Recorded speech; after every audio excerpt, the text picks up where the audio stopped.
Compañía de los padres o un adulto responsable. Contiene sistema closed caption. Este programa fue financiado con recursos del Ministerio de las TIC. RTBC Noticias. Emisión central.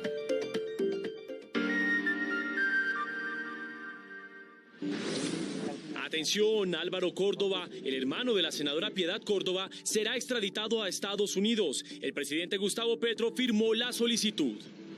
Están aquí en el Popular, vea. Se están quemando las casas, vea. Emergencia por incendio en el barrio Milagro de Dios en Armenia. Calculan que 25 viviendas quedaron destruidas. Exclusivo RTBC Noticias. Tenemos imágenes inéditas del caso por el triple homicidio en Chochó, Sucre. Este es el momento en que los jóvenes son recibidos en la clínica. Llegaron sin signos vitales. Hoy fue la nueva audiencia en el caso. El coronel Núñez, señalado asesino, sigue prófugo. Según su abogado, se va a presentar. Las familias dicen que es una burla. Exclusivo RTBC Noticias. Aparecieron más restos humanos dejados por este vehículo gris. Investigadores hallaron las cabezas de los cuerpos encontrados en bolsas el pasado domingo. Concejales citaron al secretario de Seguridad por el caso de los torturados. Analistas advierten que es muy grave para la seguridad que el tren de Aragua esté operando en Bogotá. Sigue el debate por los costos de las tarifas de energía. El gobierno propone, las empresas explican qué van a hacer y la gente sigue preocupada por el precio de los recibos. Asesinaron a un firmante de paz en Ituango, Antioquia. En Santa Marta, 3 muertos en la Sierra Nevada. Al parecer quedaron en el fuego cruzado de los Pachenca y el Clan del Golfo.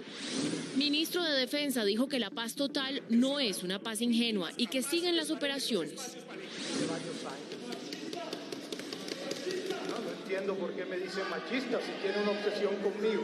Fuerte pelea en el Congreso en medio del debate de los OCAT Paz. Los partidos ya definieron si están en el oficialismo, la independencia o la oposición. Les contamos cómo quedaron las fuerzas en el Congreso. ¡Qué peligro! Estudiantes en un colegio de Pereira intoxicados porque usaron pesticidas en un cultivo. En el mundo, Putin amenaza con cortar el gas y el petróleo si Europa limita precios. Y en deportes, Rigo ganó la etapa de hoy en la Vuelta a España. El Toro de Urrao sprintó en un final en alto y logró un triunfo memorable. Urán es el cuarto colombiano en la historia que logra al menos un triunfo en las 3 grandes. Les contamos la lista completa.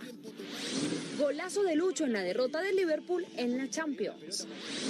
Hay oportunidades, 900 vacantes en áreas administrativas. En la casa RTBC lanzamos Nación Rebelde. En Cultura, todos los detalles.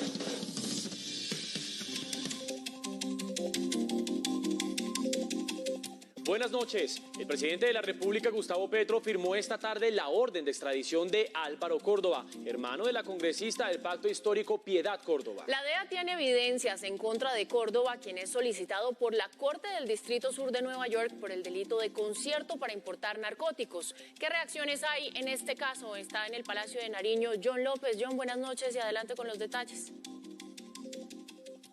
Hola Daniela, muy buenas noches. Pues la firma de esta orden de extradición del hermano de la senadora Piedad Córdoba se dio minutos antes de la posesión del embajador de Colombia en los Estados Unidos, Luis Gilberto Murillo, quien dijo que esto hace parte de la cooperación entre Colombia y Estados Unidos dentro de la llamada política antidrogas, muy criticada entre otras cosas por el presidente Gustavo Petro. Quien también reaccionó a esta orden de extradición fue el ministro de Justicia. Aseguró que luego de la firma del presidente Gustavo Petro, Córdoba tendrá 10 días hábiles para interponer un recurso de apelación. Con la de hoy, ya son 17 las órdenes de extradición firmadas por el presidente Gustavo Petro. El hermano de la senadora del Pacto Histórico es requerido por el gobierno de los Estados Unidos por narcotráfico. El gobierno nacional concedió el día de hoy la extradición del ciudadano colombiano Álvaro Freddy Córdoba Ruiz, solicitado por la Corte del Distrito Sur de Nueva York de los Estados Unidos por el cargo de concierto para importar narcóticos.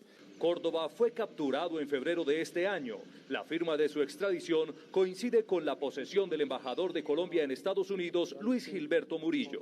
Ustedes saben que hay una cooperación judicial muy importante en términos de extradición y que va a continuar, pero con una propuesta que ha hecho el presidente. Depende y se subordina a los objetivos que se tengan de la paz completa, de la paz total. Córdoba contará con 10 días hábiles para instaurar un recurso de reposición. Con esta, ya son 17 las órdenes de extradición firmadas por el mandatario. Vamos con noticias de las regiones porque ocurrió un fuerte incendio en Armenia, Quindío. Cerca de 50 familias perdieron todas sus pertenencias. La emergencia obligó a un gran despliegue de organismos de socorro allí en la ciudad. El humo espeso y el fuego que alcanzó hasta los 3 metros de altura consumieron los techos y paredes de más de 25 casas. 50 familias lo perdieron todo. Un incendio de grandes magnitudes en este momento, impresionante. Casa donde vivían migrantes venezolanos dejaron una estufa prendida y eso fue lo que ocasionó. Quienes pudieron sacaron a sus animales, pero el temor a perderlo todo llevó que algunos arriesgaran su vida por rescatar lo poco que quedaba. ¿Cómo está mi señora? Vamos para arriba. Según el informe preliminar, 7 personas fueron trasladadas a centros asistenciales por la inhalación de humo y quemaduras. Más o menos empezó a las 11 de la mañana y todavía estamos trabajando en el incidente. Mientras unos con cadenas humanas transportaban los baldes de mano en mano, otros sacaban lo poco que podían salvar de entre las llamas. Todo el sector está sin suministro de energía, toda fue la primera solicitud que hicimos nosotros, que se cortara el suministro de energía para poder atender y que no tuviéramos, digamos, más afectaciones o más daños. Arrumes de latas de zinc, pedazos de camas y armarios carcomidos por el hollín delimitaban algunas calles del barrio Milagro de Dios, que hoy agradece que la emergencia no fuese peor.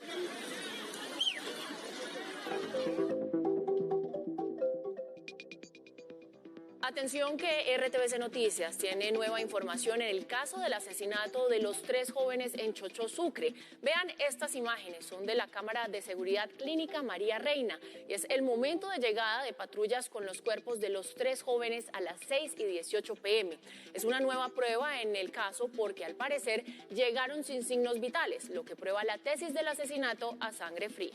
Con esos elementos novedosos hemos dedicado esta semana el tema del informe especial sobre ese caso. Y es que recordemos, hay 11 policías vinculados. El de más alto rango, el coronel Benjamín Núñez, sigue prófugo de la justicia. Los acusan de dispararles y presentarlos como integrantes de un grupo criminal, es decir, un falso positivo. Y hoy se cumplió una nueva audiencia, aunque estaba citado, el coronel Núñez no fue. Sigue prófugo de la justicia y las familias, a través de la defensa, califican la situación como una burla. Bien, pues nuestro equipo periodístico estuvo durante una semana recorriendo las calles del corregimiento de Chochó en Sucre. Juan Carlos Giraldo, vamos con usted porque usted conoció de cerca el drama de estas 3 familias de las víctimas. Por favor, adelante con su informe. Mateo, televidentes, muy buenas noches. Pues lo que está sucediendo en este momento en este corregimiento del departamento de Sucre es un drama. Hay incertidumbre. Las familias claman por justicia, pero sobre todo que se conozca la verdad de quiénes fueron en total los responsables de este hecho que hoy tiene judicializados a 11 uniformados, pero que podría llegar a por lo menos 50 personas involucradas. Conclusión pericial. Según la información disponible y los hallazgos de la necropsia, se conceptúa la manera de muerte desde el punto de vista médico forense como violenta homicidio, asociado a maniobras para causar dolor y poner en indefensión. Causa básica de muerte, trauma perforante a tórax por heridas por proyectil de arma de fuego carga única. Carlos Alberto Ibáñez, Jesús David Díaz y José Carlos Arévalo, víctimas.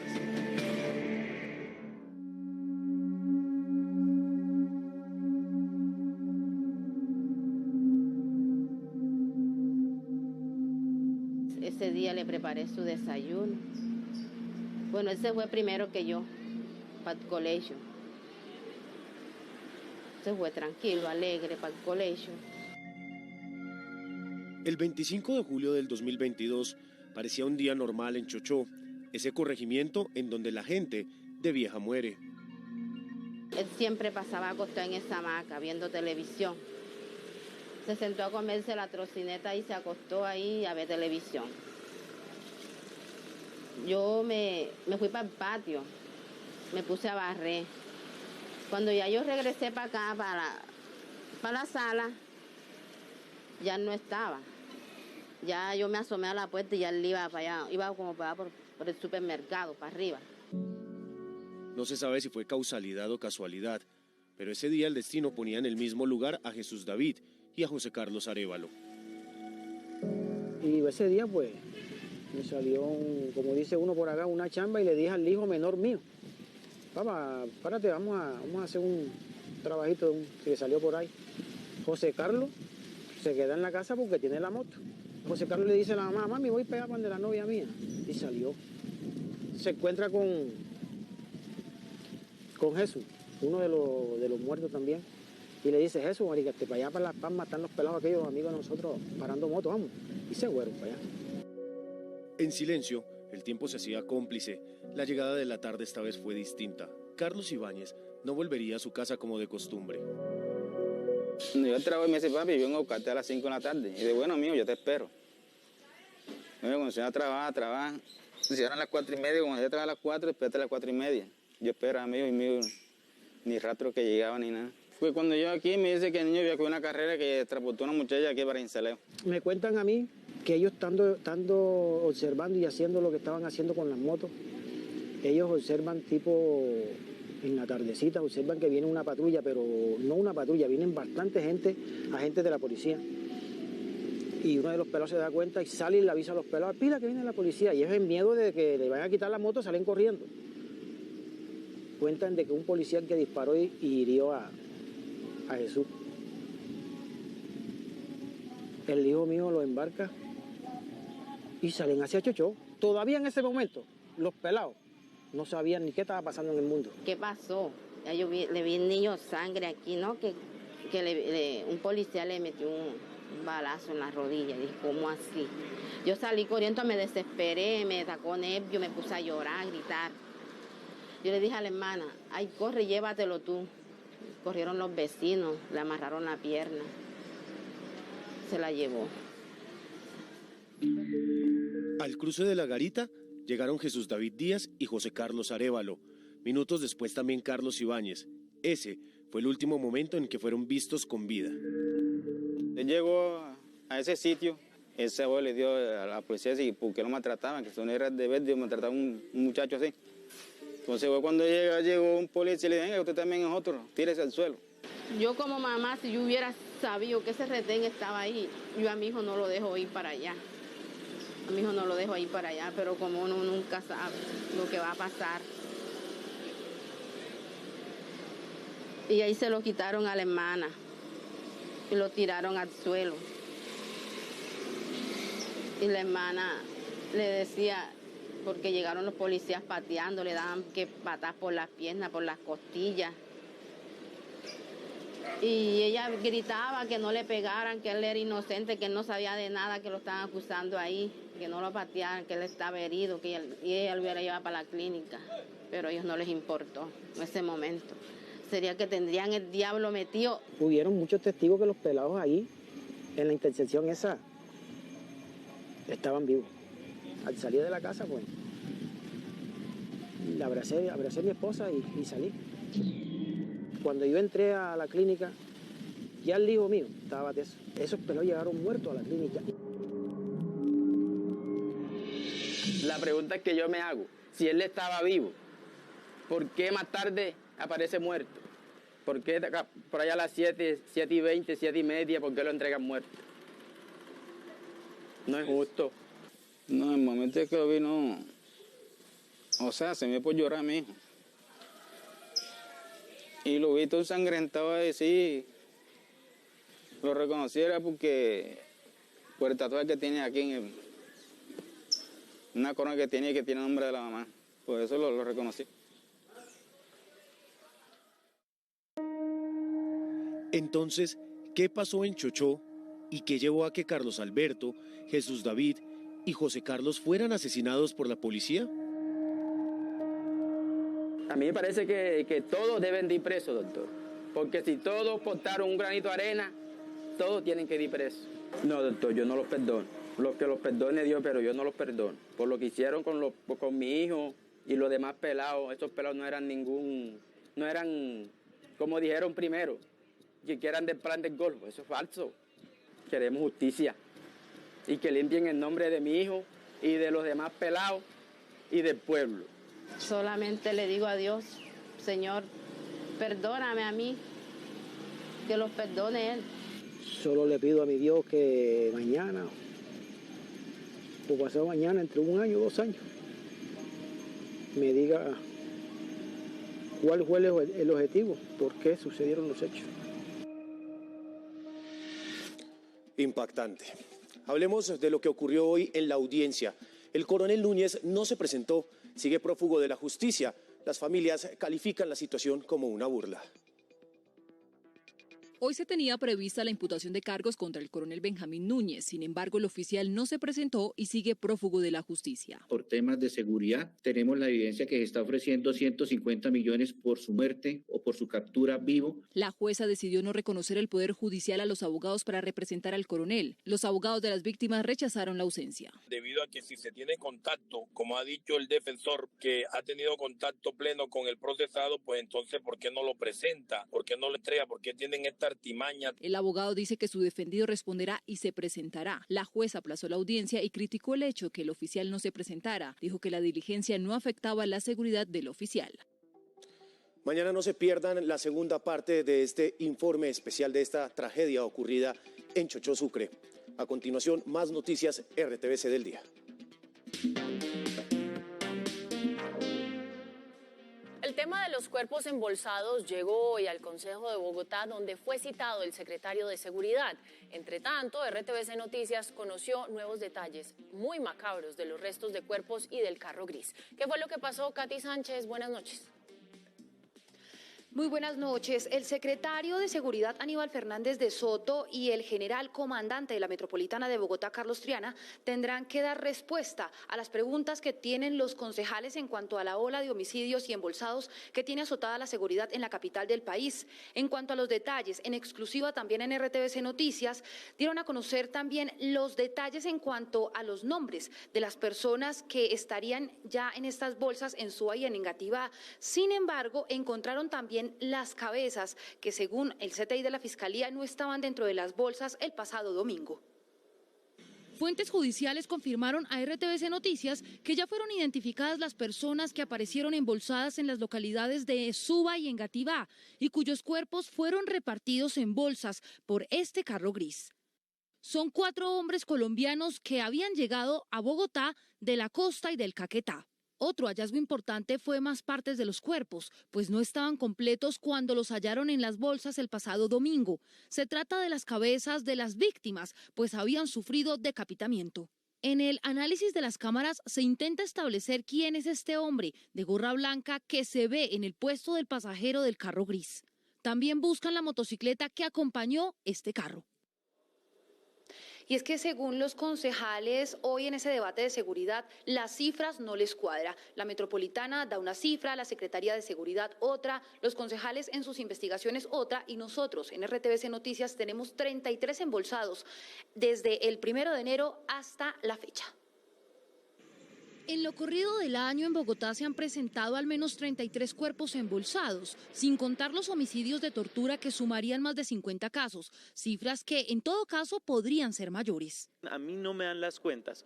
Hoy la Secretaría de Seguridad, la alcaldesa Claudia López y la policía nos dan cifras distintas. Yo he tenido datos de 27, de 33. A mí me da que son 34 las personas desmembradas, regadas por toda Bogotá. La administración ratificó que solicitó ayuda por medio de la Cancillería de Colombia a Venezuela para dar con la captura de la banda Tren de Aragua. Formalmente hoy mismo será enviada esa comunicación a la Cancillería para que por el conducto que corresponde esas actuaciones se generen con el concurso de los embajadores de Colombia en Venezuela y de Venezuela en Colombia. De los 33 casos, solamente han esclarecido 4. Por eso se concretó un grupo especial de lucha contra las organizaciones multicrimen, que lo conforman 54 especialistas de investigación criminal de la DIJÍN.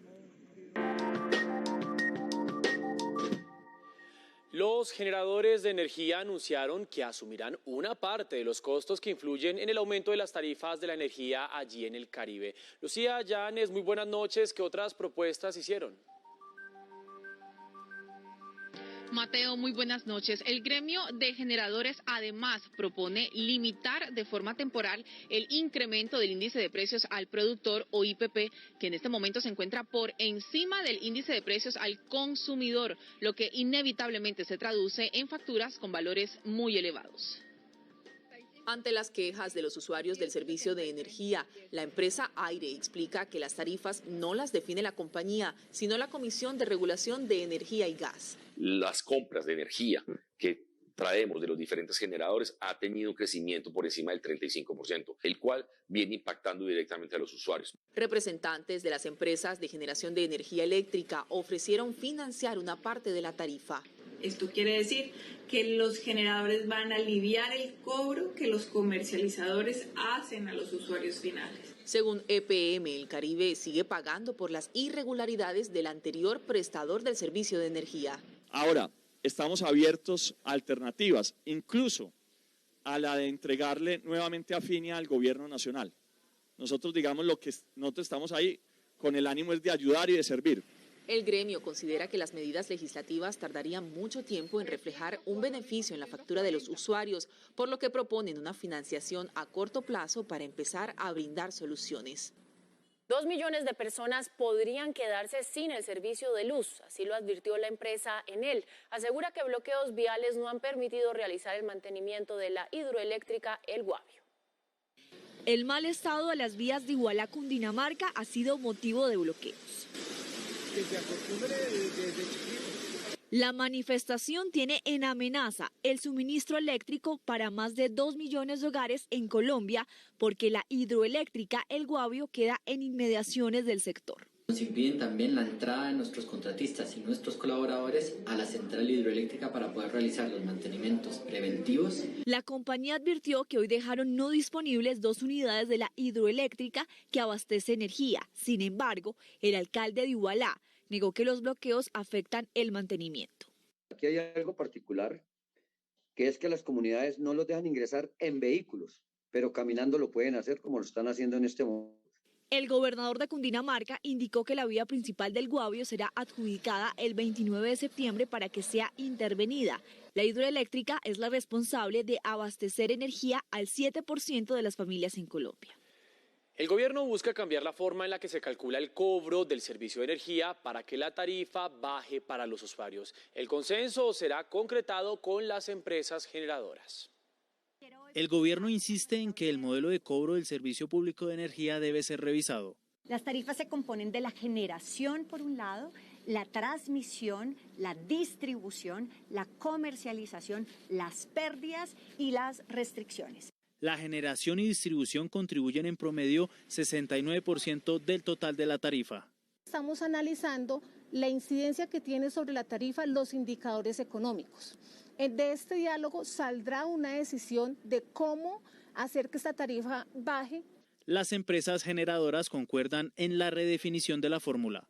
La propuesta de limitar el incremento esperado del índice de precios del productor IPP en los contratos de compras de energía se propone que el acotamiento se defina como el mínimo valor entre el IPP de oferta interna y la inflación real, aclarando que no se considerarían los valores negativos de esto.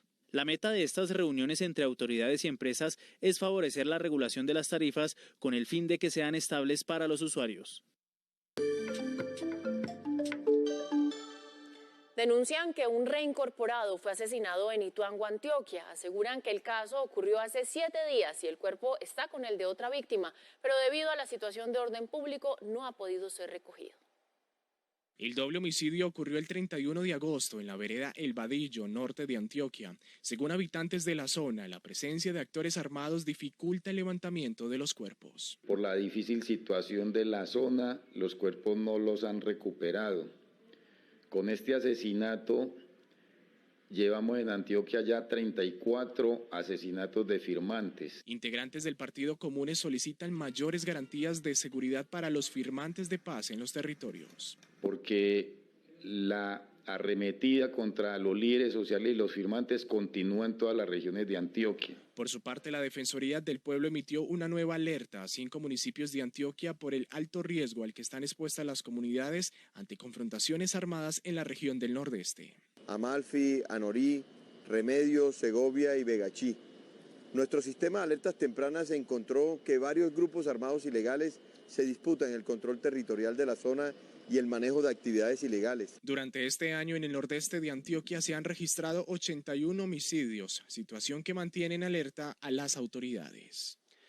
3 personas fueron asesinadas en la Sierra Nevada de Santa Marta. Denuncian que estas personas quedaron en medio de los combates entre el Clan del Golfo y los Pachenca. Más información con Humberto Carrillo, periodista de la Radio Nacional de Colombia.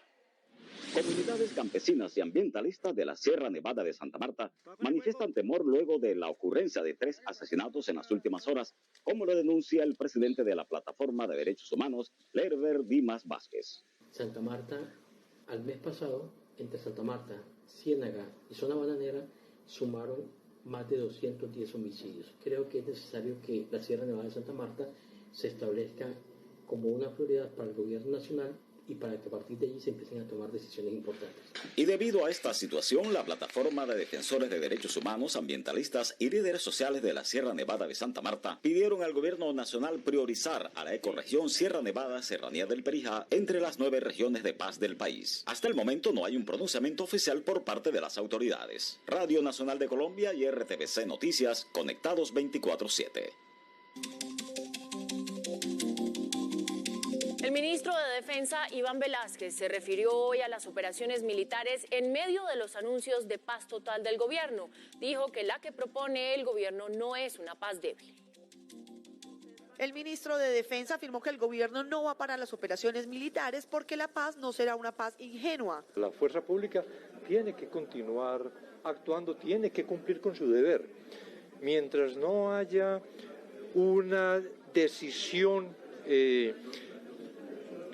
que en medio de las negociaciones, por ejemplo, se planteara como un cese al fuego, naturalmente que la fuerza pública tiene que continuar actuando. Se refirió a qué diferencias tendrían las negociaciones con el ELN y el Clan del Golfo en el marco de la ley de acogimiento. Las negociaciones con el ELN son políticas.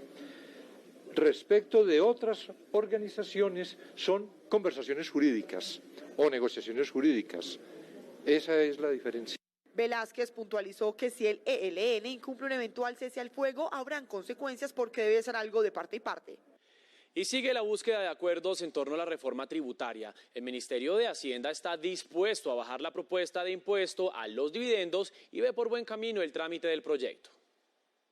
Hoy el impuesto a los dividendos que se paga es de 10%. La reforma busca que suba incluso hasta 39%, pero después de varios reparos, el gobierno reduciría su propuesta de 39% a un promedio de 15% para tener en cuenta las peticiones de empresarios y congresistas. Nosotros estamos de acuerdo en el gobierno de hacer un ajuste para que la carga total de doble tributación no sea muy alta. Para el ministro, la reforma va a prosperar en el Congreso. Creo que la coalición que tenemos para la reforma tributaria es amplia. Congresistas de la oposición agradecen al gobierno tenerlos en cuenta para los diálogos, pero siguen con varias objeciones. En donde se incentive la inversión y no se ahuyente, en donde se protejan los empleos y no se destruyan, y particularmente donde se proteja a la clase media y a los hogares de bajos ingresos. Según el gobierno, la Organización para la Cooperación y el Desarrollo Económico, OCDE, ve con buenos ojos la reforma. La OCDE básicamente respalda la progresividad de la reforma, el hecho de que eliminamos muchos beneficios. Las reuniones entre parlamentarios y gobierno continuarán durante las próximas semanas. El presidente Gustavo Petro cumplió su primer mes de gobierno y hoy atendió una nutrida agenda en la Casa de Nariño. John López, volvemos con usted. Cuéntenos qué reuniones tuvo hoy el mandatario. Daniela, pues en este primer mes como presidente de la República, Gustavo Petro visitó 18 municipios en los que instaló los llamados consejos integrales de seguridad humana. Además, recorrió diferentes regiones del país, dentro de ellas el eje cafetero, el sur de Bolívar, el Magdalena Medio, el Catatumbo y la Mojana. Ya en lo que respecta a su agenda de hoy, el presidente recibió aquí en la Casa de Nariño las cartas credenciales de 5 embajadores, dentro de ellos el de Venezuela en Colombia. También posesionó al embajador de Colombia en Estados Unidos, Luis Gilberto Murillo, y a los 9 magistrados del Consejo Nacional Electoral. El presidente recibió las credenciales de 5 embajadores en Colombia: Brasil, Israel, Reino Unido, Noruega y la del embajador de Venezuela, Félix Plasencia. Estas son las cartas credenciales que me acreditan como embajador de la República Bolivariana de Venezuela ante el gobierno de la República de Colombia. También posesionó al embajador de Colombia en Estados Unidos, Luis Gilberto Murillo, a quien le encomendó trabajar por cambiar la política antidrogas, de la que insiste es un fracaso. El fracaso de la política antidrogas. Yo creo que hay que llamarlo así, sin miedos. La política que se llamó guerra contra las drogas en tiempos de Nixon para acá ha fracasado. El mandatario se reunió además con la comandante del Comando Sur de las Fuerzas Militares de los Estados Unidos, Laura Richardson, a quien le hizo una petición especial sobre la situación que vive la selva amazónica. Y el mejor mensaje que una colaboración militar entre Estados Unidos y Colombia podría hacer al mundo es precisamente que no se quema. Al cierre de su agenda, el presidente también posesionó a los 9 magistrados del Consejo Nacional Electoral. Hoy venció el plazo para que los partidos políticos declararan ante el Consejo Nacional Electoral su posición de respaldo u oposición al gobierno. Gustavo Petro tiene las mayorías en el legislativo. Pacto Histórico, Alianza Verde, Comunes, Conservadores, Partido de la U y Liberales respaldan a Gustavo Petro. Nosotros vamos a apoyar las iniciativas acorde con nuestro ideario político y eso no obliga a que nosotros tengamos que apoyar todo. Ser partido de gobierno no quiere decir que nosotros tenemos algunas cosas que pues indiscutiblemente son unas líneas rojas que no vamos a cruzar, pero... Mira y Cambio Radical tomaron la decisión de declararse en independencia. El Centro Democrático y la Liga de Gobernantes Anticorrupción, donde se encuentra el ex candidato presidencial Rodolfo Hernández, serán partidos de oposición. El Partido Conservador quiere participar de manera activa no solo en el gran acuerdo nacional, sino en las grandes reformas que el presidente Gustavo Petro quiere plantearle al país y al Congreso de Colombia. Apoyar al gobierno para que las iniciativas tengan el debate y los argumentos constructivos para mejorar esas propuestas, eso es muy importante.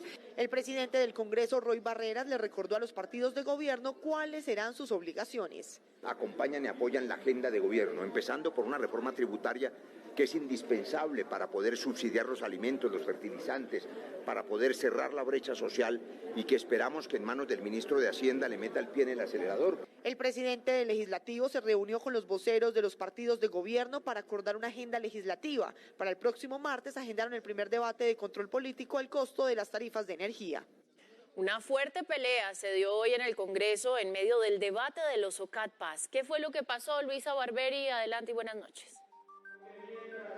Daniela y televidentes, muy buenas noches. Yo les cuento que en este recinto fue donde surgió esta acalorada pelea, discusión entre los representantes a la Cámara. Y se dio precisamente cuando la representante Catherine Jubinao presentaba su discurso diciendo sobre los supuestos desvíos de los recursos de los OCAD Paz y terminó señalando directamente al representante del Partido Conservador, Alfredo Ape Cuello, de estar involucrado. En su paso de derecho a réplica, Cuello dijo que le habían contado que cuando Jubinao se acordaba de él, escuchaba la canción Tarde lo conocí de Patricia Terán, lo que generó molestias en el recinto y llevó a que le terminaran gritando machista al representante, quien aprovechó también ese momento para notificar a Jubinao sobre una denuncia penal por injuria y calumnia en su contra.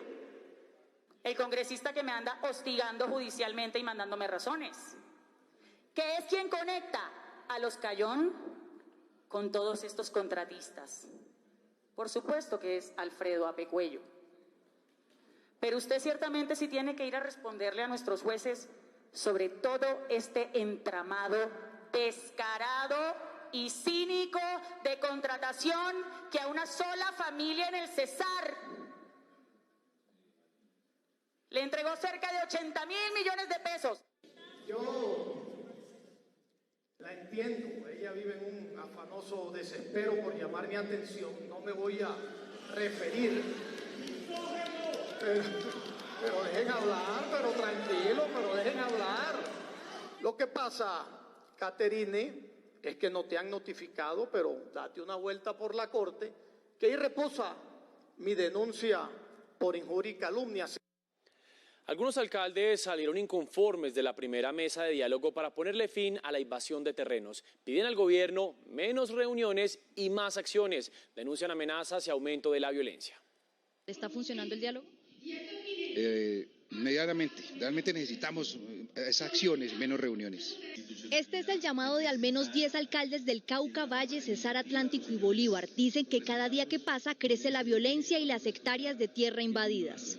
La gente ha hecho en esos casos trincheras para cuidar sus territorios y también alistando las armas que tienen decorativas en las fincas, buscando quién se las arregle. Nos acaban de invadir de nuevo la finca El Chimam. 100 indígenas aproximadamente, y de verdad nos sentimos impotentes porque no tenemos resultado.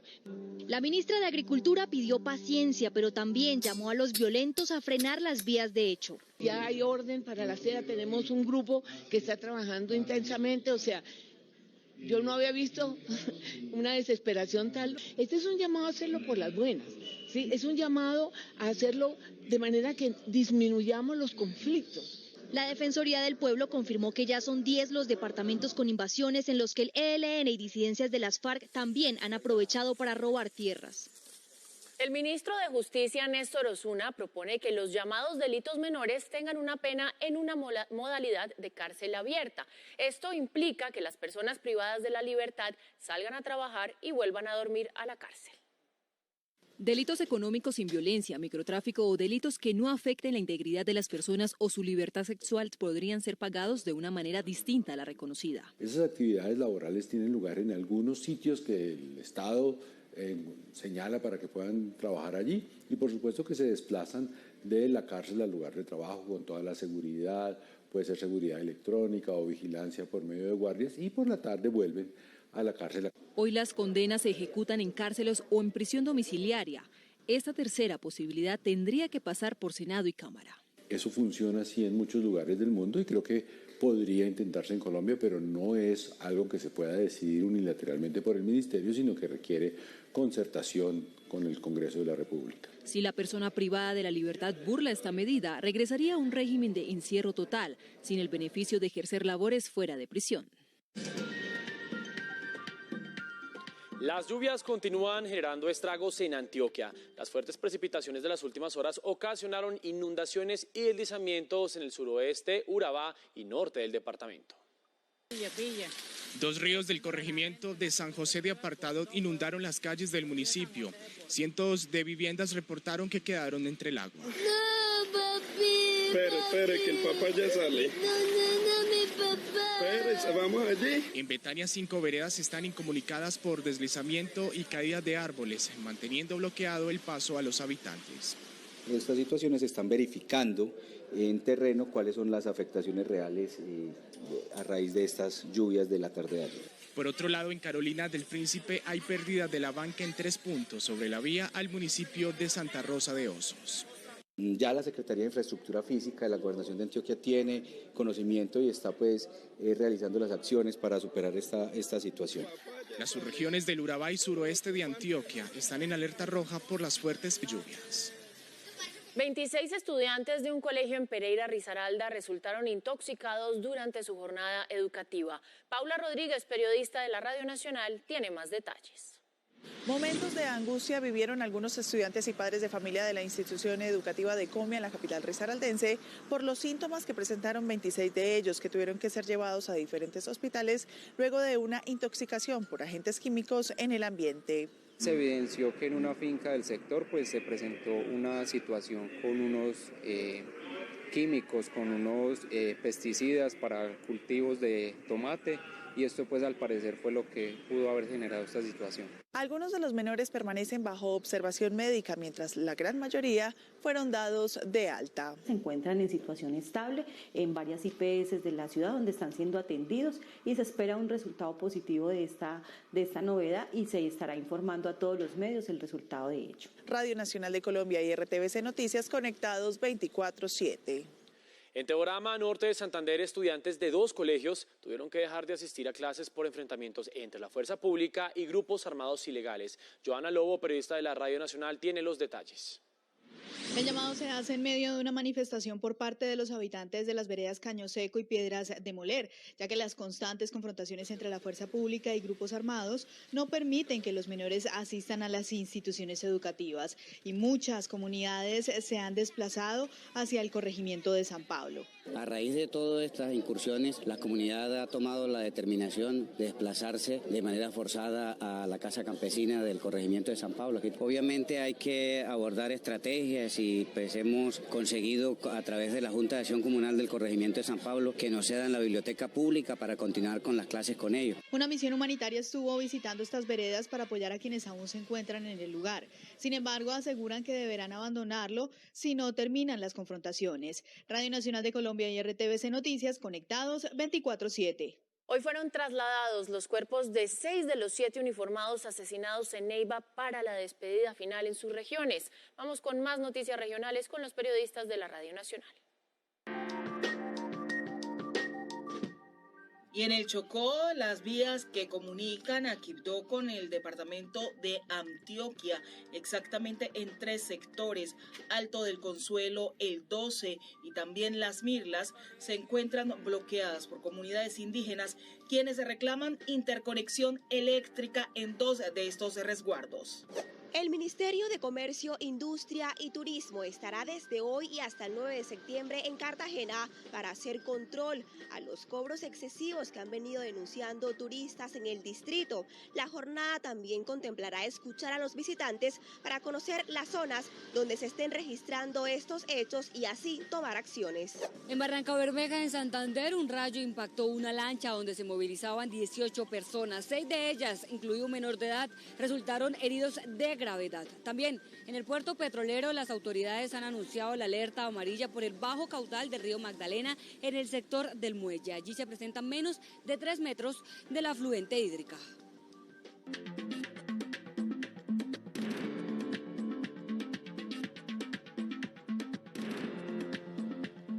Noticias del mundo. El presidente ruso Vladimir Putin amenazó hoy a Occidente con cortarle el gas y el petróleo si pone un tope a los precios de los hidrocarburos rusos.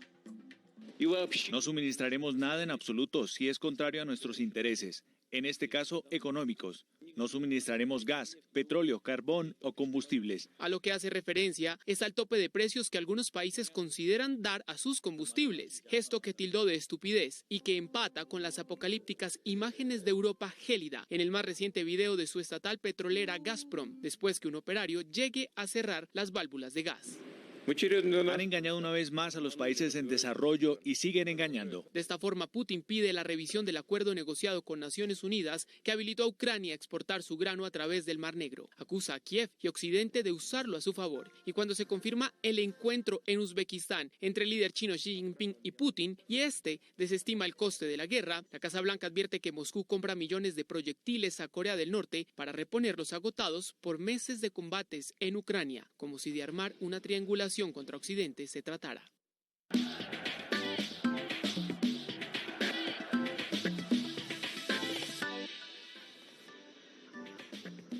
Muy buenas noches, bienvenidos a la información deportiva. Qué alegría saludarlos. Y sí, qué alegría cuando tenemos buenas noticias de nuestros deportistas colombianos por el mundo. Estamos hablando de ciclismo, estamos hablando de nuestros escarabajos con Rigoberto Urán, que hoy se impuso en la etapa número 17 de la Vuelta a España. Se quedó con ella. Tremenda e impresionante llegada en alto. Y con esto, el deportista mejor de Urrao, pues se convierte en ese deportista que junto a otros han logrado ganar una etapa en las 3 vueltas grandes.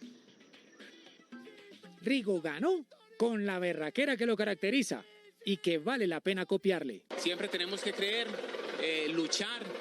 A veces vemos los resultados muy lejos, imposibles de llegar, pero no, lo importante es cada día levantarse con buena actitud. Se metió en la fuga desde muy temprano y cuando arribaron al último ascenso al monasterio de Tentudía, con 10 kilómetros 300 metros y 12% de pendiente máxima por afrontar, Rigo mostró que tenía pierna suficiente para dar el golpe. Craddock se fue adelante y en principio el grupo de vanguardia le permitió irse hasta que faltando 3 kilómetros 700 metros comenzaron a mirarlo un poco de lejos. Distancia que se fue acortando por los ataques 1 a 1, primero de Soler, en el que Rigo marcó bien, luego del francés Pacher y Rigo ahí, a rueda del intento. hasta que lo alcanzaron. Y de ahí en adelante fue la muestra de tenacidad y coraje, porque el francés Elizonde atacó con fuerza hasta en el rostro. Luego fue Herrada, que parecía quedarse con la etapa, hasta que apareció el Toro con esa fuerza física y mental que lo caracteriza para quedarse con la fracción, a pura garra. Da mucha felicidad y bueno, especialmente hoy para mí es un día muy especial. Esta etapa de la Vuelta pues la llevo buscando no solamente este año, hace muchos años y bueno, terminar hoy acá primero pues me da mucha felicidad. La general solo se movió del segundo hacia abajo por el retiro de Roglic, que no salió a combatir el día de hoy tras su fuerte caída. El líder sigue siendo Evenepoel, que defiende su camiseta con uñas y dientes, tal como hizo Rigo con todo su cuerpo para ganar la etapa, además de su mente. Si viene el resultado, bien, felices, lo logramos. Si no viene, volvemos, lo intentamos y es algo que yo vivo aplicando en mi vida, en mi familia, en mi negocio, siempre. Ganó la cuarta fracción en Grandes Vueltas. Un berraco, mijo. Y así es, tremendo berraco. Y es que uno piensa en Rigoberto Urán y uno dice cuántas caídas, cuántas lesiones, tiene 35 años, ha corrido muchísimas vueltas, muchísimos giros, muchísimos tours, pero ahí está, hoy haciendo historia. ¿Y por qué hace historia? Porque esta se convierte en la carrera ganada número 36 para Colombia en estas vueltas ciclísticas y a él lo pone en un lugar importante para la historia del ciclismo de nuestro país. Pero nosotros en RTVC Noticias les queremos contar por qué es tan importante esta victoria de Rigo. ¡Me voy a volver loco! ¡Va a ganar mi toro! ¡Va a ganar el Toro Durrao! ¡Sí, Torito! ¡Sí, Torito! ¡Sí! No, él venía calculando qué día iba a ser el ataque. Ayer lo anunció y hoy lo cumplió. Conquistar el monasterio de Tentudía resultó en un logro personal importante para el tríptico Urán. El tríptico es ganar Tour de France, una etapa o dos o los que sea, ganar en la Vuelta a España y ganar en el Giro. Él lo había hecho en 3 ciclos. Ha tardado 9 años, desde el año 2013 al 22. Solo 103 ciclistas en el mundo han hecho tal hazaña y 4 de ellos son colombianos. La lista la encabezan Lucho Herrera, Oliverio Rincón y, por supuesto, Nairo Quintana. Así que el de hoy es un triunfazo, pues Colombia se metió en la lista de 10 países que han ganado etapa en esta vuelta. Hoy, por ejemplo, está un triple campeón de las carreras más grandes, que es Vincenzo Nibali, y está en el puesto 50 de la general. Rigo está 9º. Hoy está a punto de retirarse Alejandro Valverde y no ha podido. Y es que a sus 35 años, luego de ser medallista olímpico y lograr podios en las grandes, lo del ciclista que nació en Urrao, que habla con desparpajo y al que llaman el Toro, es de antología. Él fue podio de un Tour detrás de Froome. Es la menor distancia entre ganador y segundo de los últimos 30 años, menos de un minuto. Perdió el Tour con Froome. Es que él no ataca. Bueno, ese es un estilo. El legado de Urán es impresionante y sus actuaciones ratifican por qué deja una huella en el ciclismo colombiano y mundial.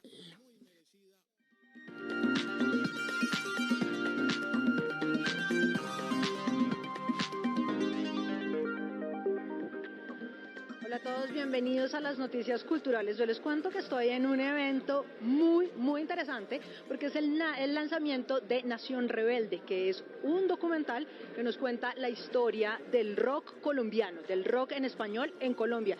Y para hablar de eso, hoy me acompaña nada más y nada menos que Tania Moreno, una de las leyendas de nuestro rock nacional. Tania, bienvenida. Ay, muchas gracias por la invitación, estoy contentísima porque me encanta hablar de rock. De rock y rebeldía, ¿no? Arranquemos por el principio. ¿Cómo es esto de la comuna hippie en Lijacá que usted fundó? Bueno, primero que todo, obviamente fue el rock el que nos condujo hacia eso, porque el rock en algún momento dado de nuestras vidas se volvió hippie. Pues ya había muchas noticias aquí en Bogotá al respecto sobre la vida en las comunas en Estados Unidos y todo eso. Y pues bueno, los alucinógenos ayudaron un poco porque despertaban mucho el amor por la naturaleza y por la vida en el campo. Y pues yo tenía un almacén en la calle 60, en la calle de los hippies, y decidí cortar con todo e irme a vivir al campo. Y ahí estuve por lo menos unos 6 años, no en Lijacá solamente, en muchos otros sitios del país. Estuve en la costa, San Agustín, las mecas de los hippies de la época, el río La Miel. Y bueno, fue una vida maravillosa mientras duró. Lástima que todo lo bueno se acaba. Bueno, pero después de Lijacá hubo una especie de retiro en una cosa que era parecida a un convento y de ahí salieron las primeras ideas de lo que iba a ser luego Génesis, que es el grupo de rock. Sí, fue increíble porque hubo un contacto con unos monjes benedictinos contemplativos y unas monjas que tenían un noviciado en una finca muy grande, muy linda en Usme, y ellos nos invitaron a vivir allí, algunos de los miembros de otros lados, de los que habíamos estado como en todo este movimiento, porque ellos consideraban que desde la época de San Francisco de Asís no había gente joven que se hubiera interesado tanto por lo espiritual, y ellos nos querían como conocer, y pues a nosotros nos dio una oportunidad maravillosa de vivir en una finca de 300 hectáreas y volvernos niños durante el tiempo que vivimos ahí, sin preocupaciones económicas, porque ellos nos alimentaban, nos cuidaban y nos querían muchísimo. Y de ahí salió Génesis con Humberto, ¿verdad? Con Humberto Monroy. Sí, ahí en ese retiro, porque era un retiro en el que no estábamos presionados por nada, pues Humberto empezó a componer sus canciones. Ya en esa época pues estaba en el mundo entero la tendencia a hacer rock folclórico, y ya había habido un precedente con Columna de Fuego, con la canción La Joricamba, que era pues también muy cercano todo ese movimiento a Humberto. Y ahí Humberto se pudo concentrar a componer pues lo que fue el comienzo, las primeras canciones de Génesis, que pues la rompieron de una. Don Simón, en fin, era todo basado como en historias muy cercanas, muy ligadas con el país también. Entonces fue una experiencia muy linda, porque de ahí ya pues salieron las grabaciones. ¿Y qué pasaba con Tania antes de que existiera Génesis? Ay, pues yo antes de eso había sido estudiante de psicología en la Universidad Javeriana. Terminé los estudios, hice 12 preparatorios y boté todo para irme a la comuna hippie. ¡Qué maravilla! Tania Moreno con nosotros aquí en RTVC Noticias. Nos vemos más adelante. Yo salgo corriendo porque ahorita tengo una cita con Carmen Mandinga, así que pendientes.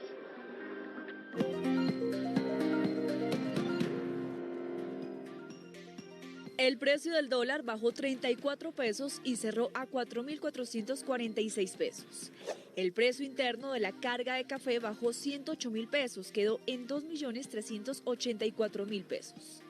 28 jóvenes del Atlántico irán a intercambio de juventudes en República Dominicana. En 10% aumentó la compra de motocicletas nuevas en agosto, de acuerdo con la información de matrículas suministrada por el RUND.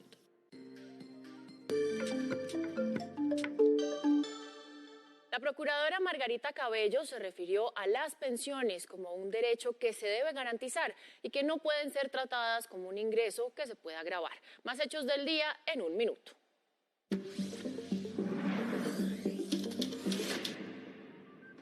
La familia de la psicóloga Adriana Pinzón presentó recurso de apelación ante el Tribunal de Bogotá por la condena de 28 años contra Jonathan Torres. Buscan un incremento en el castigo. La Personería de Bogotá le solicitó a la Secretaría de Salud hacerle estricto seguimiento a la situación de la viruela del mono para evitar la propagación. En la ciudad se han confirmado 697 casos, de los cuales 267 están recuperados y 430 están activos. En Ocaña, norte de Santander, fue capturado Freddy Alonso Jaimes Quintero, alias Robinson, por los delitos de terrorismo, concierto para delinquir, homicidio agravado, rebelión, utilización de medios y métodos de guerra ilícitos. 4 personas fueron capturadas y enviadas a la cárcel señaladas de pertenecer a una red de narcotráfico. Estas personas al parecer se encargaban de coordinar el procesamiento, transporte, camuflaje y envío de cargamentos de heroína, morfina y cocaína a Ecuador. En 90 días la policía intervino 9 zonas de minería ilegal ubicados en los departamentos del Valle del Cauca y Chocó.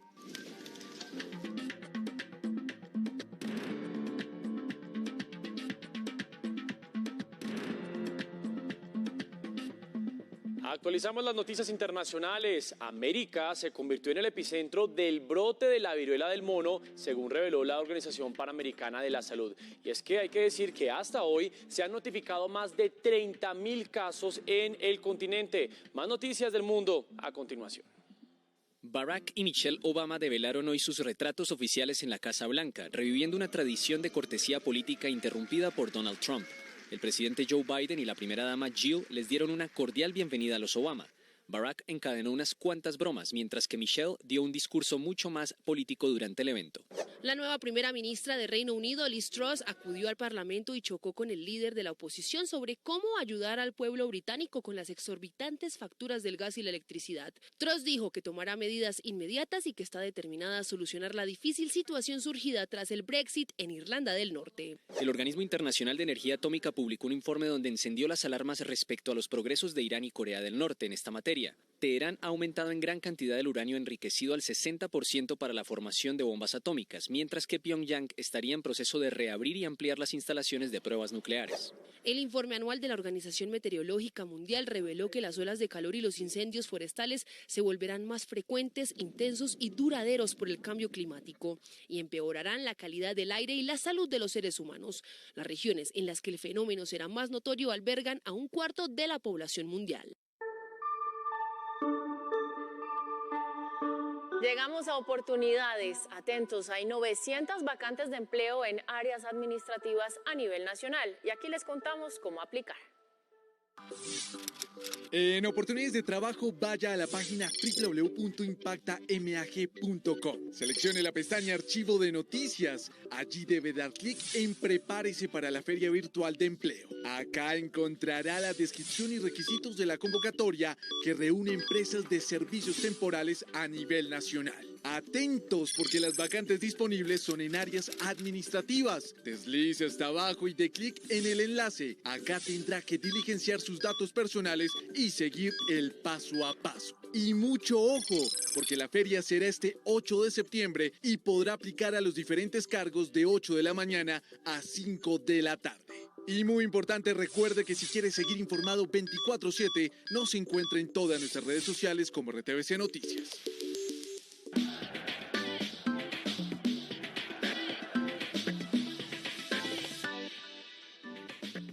Y seguimos con más información deportiva, vamos con goles con acciones de la Champions League, el segundo día de esta primera fecha de la fase de grupos. La sorpresa, la derrota del Liverpool ante el Napoli. Ganó Barcelona, Bayern Múnich y Atlético de Madrid.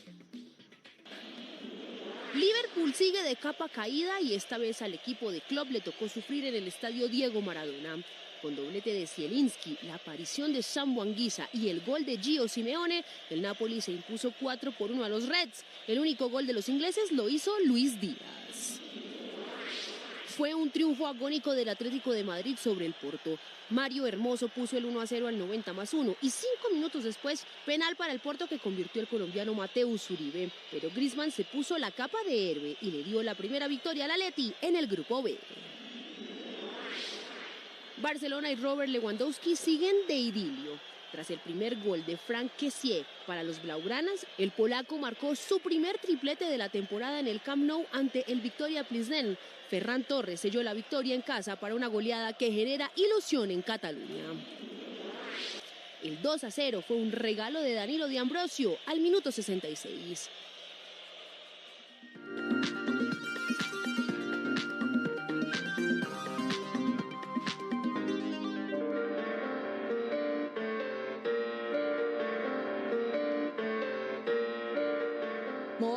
¿El camote se saca con el pie? Oigan a esta, dice que camote, no se la valgo. Aquí se dice batata. O bueno, se la valgo porque así le dicen en Chile y en Perú. O sea, que es la misma sweet potato. Sí, así le dicen los gringos, pero esa sí no se la valgo. Bueno, está bien, pero ¿se saca o no se saca con el pie? Pues déjame pensarlo. Si la batata es un tubérculo y está en la tierra, no es tan fácil de sacar con las manos, pues uno usaría una palita para extraer la tierra alrededor, luego con el pie empuja la pala, se apalanca y pues sí, lo saca con el pie. ¿Por qué? ¿Está sembrando batatas o qué? Es que esta canción se llama A sacar camote con el pie y la verdad no entendía nada porque además dice quebrata, boriquito, boriquito, quebrata, que el demonio de Borico que no quiere caminar, o sea... Quebrata, boriquito, boriquito, quebrata, que demonio de Borico que no quiere caminar. Pero bueno, ahí algo resolví.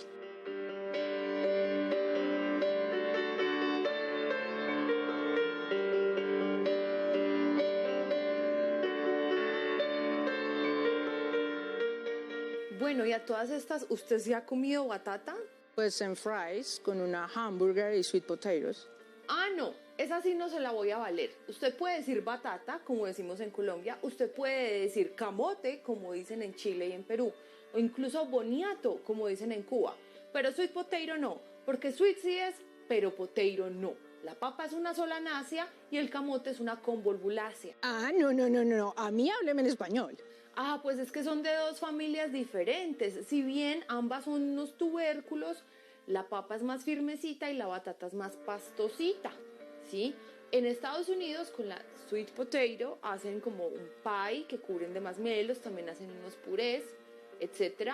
En Argentina hacen una pasta frola, que es como una masita de galleta rellena de dulce de batata, pero mi preparación favorita de todas es con el ceviche peruano.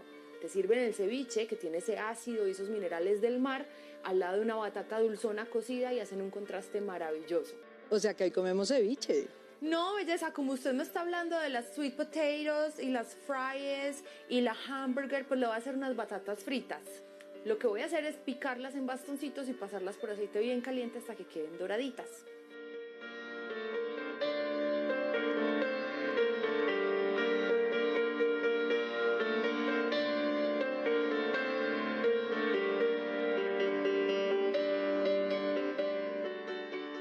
Me quedará debiendo el ceviche, porque la canción del camote con el pie es peruana. Y me quedará debiendo usted entonces una canción de Louis Armstrong bien jazzuda, pues ya que está tan sweet potato. No deja ir ni una.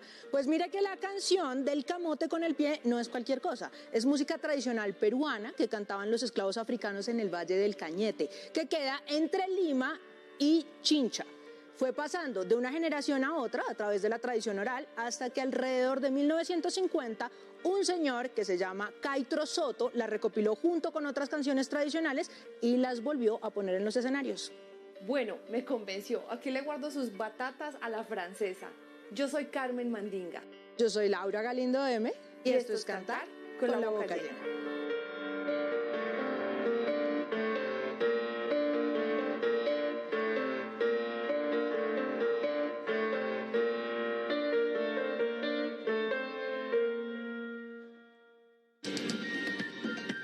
RTBC Noticias, emisión central.